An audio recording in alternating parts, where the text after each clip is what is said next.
গেদু সাহেবের উরুসের ৩য়তম দিন। আপনারা যারা যারা আসতেছেন, গেদু সাহেবের সাথে দেখা করতে চান, অবশ্যই আসবেন। এখানে আসলে যার যার মনে প্রার্থনা করুন। জোরে কন্যা নাউজুবিল্লাহ। কুফরি আকীদা। মাজারে টাকা বা গরু ছাগল বা অন্য কিছু দিয়ে মান্নত করার হুকুম কি ইসলামে? আপনার ঈমান শেষ, ঈমান শেষ। মানে আপনি এখন কাফের হওয়ার জন্য আর কিছু বাকি নেই।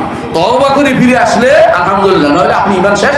এইভাবে মরে গেলে আপনি চিরস্থায়ী জাহান্নামী হয়ে যাবেন। কারণ এটা ইবাদত, ইবাদত আল্লাহ ছাড়া অন্য কারোর জন্য করার অর্থ হচ্ছে আপনি বরবাদ করে দিয়েছেন ঈমান। ঈমান ভঙ্গের অনেকগুলো গুরুত্বপূর্ণ দিক আছে। আল্লাহর ইবাদত করতে হয়, সিজদা আল্লাহকে করতে হয়। কেউ গিয়ে কোনো মাজারে কোনো পীরকে সিজদা করছে, সেও ইসলাম থেকে খারিজ হয়ে যাবে, মুশরিক হয়ে যাবে।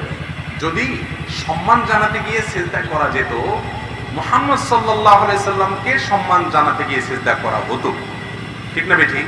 সেটা যেহেতু হয় নাই, তার চাইতে বেশি সম্মান পাওয়ার হকদার কেউ আর না। অতএব অন্য কারোর ক্ষেত্রে তাজিমি সিজদা এটার কোনো সুযোগ নাই।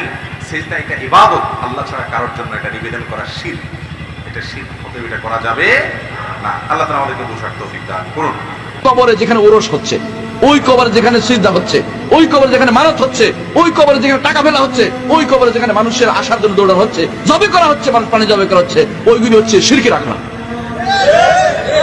এই শিরকের আখড়া থেকে যদি আজ বাঁচাতে না পারেন, ঈমান আপনার নাই, জান্নাতে যাওয়ার আশা আপনার নাই। আপনি যে বাঁচবেন, আপনার পরিবারকে বাঁচাতে হবে।